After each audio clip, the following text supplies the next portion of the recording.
Huh. I think there was a demo man somewhere. Where is he? Ah, there he is. Oh crap! Oh crap! I just screwed up. Wait, what? Who did I kill? Alright. Hello everyone, this is Kona, and thank you for tuning in to another TF2 commentary. Now, TF2 has a lot of weapons, like a lot of weapons. I think there's over 120 non-stock weapons, and that's not even counting all the reskins. Now, it's always exciting when new weapons come out, but some of them can seem completely OP on release, and Valve has to go in there and nerf them, sometimes pretty badly. Now, some of these nerfs happen pretty quickly after release because players start abusing them, while others, they're kept unchanged for months or even years until Valve decides to nerf them out of the blue for some reason. I wanted to go and make a list of my top 10 weapon nerfs in TF2. Now, these nerfs are the ones that I felt had the most impact on the gameplay, and I'm going to be doing this list in 2 parts. So, let's get started. At number 10, I have the Enforcer. Now, the Enforcer was added to the game in June of 2011 as part of the Uber update. The original stats gave it plus 20 damage with the downside of taking half a second longer to cloak. It seems like people didn't really worry too much about the cloak time though, since they found out that they could easily 2-shot a person. And sometimes if you get a random crit, you can crit them for 144. I even saw some people combine this weapon with a crit streak and just go on a shooting spree with the spy. It's kinda crazy. Now, almost a year later, in May of 2012, they said enough was enough and decided to nerf it. The plus 20 bonus damage was only applied when you were undisguised, so no more surprise shots out of nowhere, and they added a minus 20% firing speed nerf, which basically made it the same as the Ambassador. Also, there are no more random crits, so no more 144s out of nowhere. Now, don't get me wrong, this weapon is still very good, but I feel that the way you play this weapon before and after the nerf are very different, at least for me. Now, you can still 2-shot light classes from close up, but you can't really get that big burst damage right in the beginning while you're disguised, which is the way I used to play it. Oh, by the way, look at this. Look at this pro acting right here. Just casual acting. That's what I love about Spy. Okay, next on the list at number 9 is the Phlogistinator. Now, the Phlog was released in December of 2011 during the Australian Christmas event. Its main attribute is the ability to gain oomph meter by burning players. And when your meter is full, all you have to do is taunt and you'll gain your health back, and you'll get crits for several seconds. Now, at first, this mechanic seemed completely OP because pyros had insane damage resistance during taunting, like you couldn't kill them. Now, the big nerf came a few months later when they reduced the damage dealt by 10%, they reduced the crit time from 12 seconds to only 10 seconds, and they reduced the damage resistance while taunting from 90% to 75%. I think that was the bigger one, because they're really tough to kill.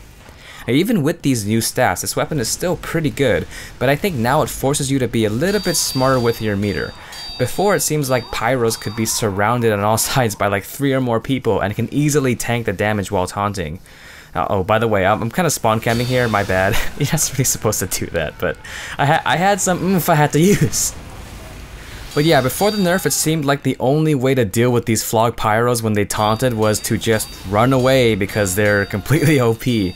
But now, you know, if you have enough damage near you, if you're like, you know, this guy's taunting, maybe we can actually get him. You know, sometimes you can actually get pyros, you know, when they're taunting and, you know, take them out before they can cause a lot of damage. Alright, next at number 8 is the Short Circuit. And the Short Circuit was released as a Deus Ex promotional item in August of 2011. Initially, it wasn't that great. It was kind of like the Widowmaker in that the Short Circuit, it cost too much metal to do anything effectively. Now in 2013, they buffed it a lot by giving it higher attack speed and lowering the ammo cost per shot. Now, NGs were either running around like me, or they were, you know, turtling in their sentry nests, and they were making demo men and soldiers really mad. I mean, something has to be wrong if some of the highest DPS classes in the game can't even do a single point of damage just because of this one weapon. Now in 2014, they nerfed it really hard by reducing the damage, having it consume 15 metal per projectile that was destroyed, and the big one, removing the ability to gain metal back from dispensers when the weapon was active. So no more turtling right next to a dispenser and just shooting the Short Circuit.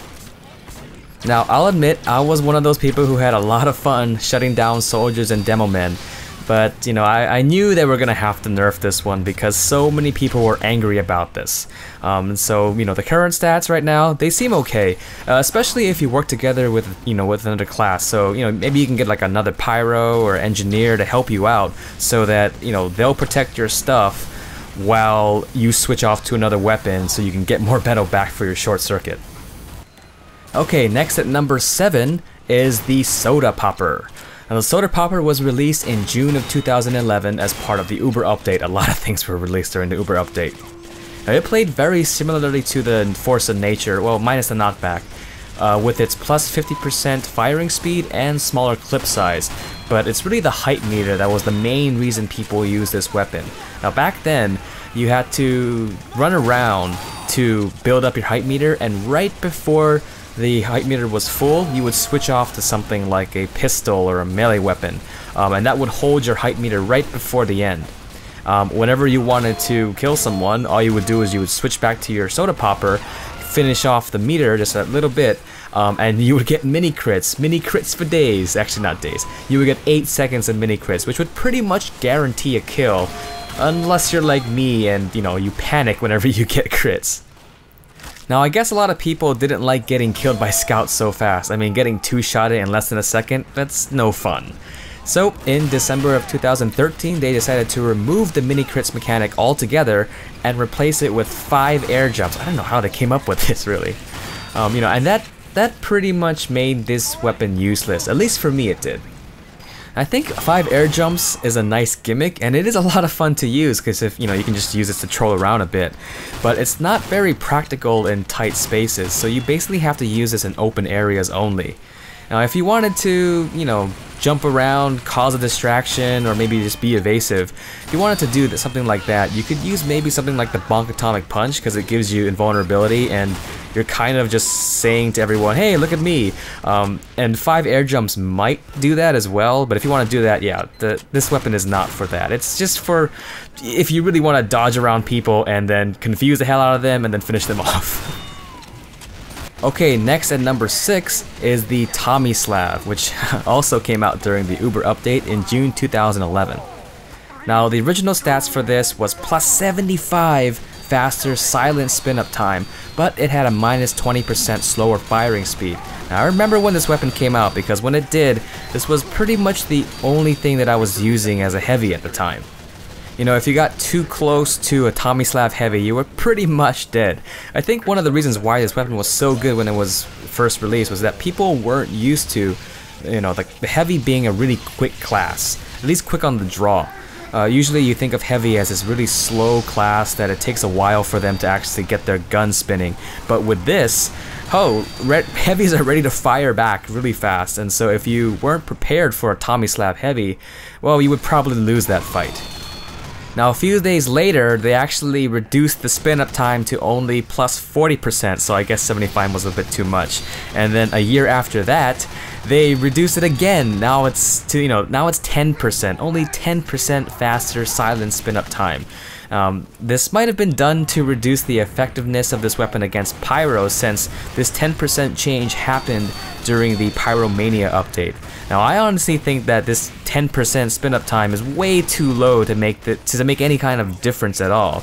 You know, if you look at some footage of the Tommy Slab versus the default minigun, you'll probably see a difference there when you look at video recordings of it, but when you actually go out and play it, I have a difficult time actually feeling the 10% difference. You know, it seems like this weapon is so much harder to use, and so people, you know, you see them defaulting to either the stock minigun or the Hulong heater because, let's face it, you know, the Tommy Slab and the Brass Beast kind of suck. So this was just the first part of my top 10 weapon nerfs in TF2. I'm going to do my top 5 in part 2, so be sure to check that out. So I hope you enjoyed this video. Thank you very much for watching and have a great day.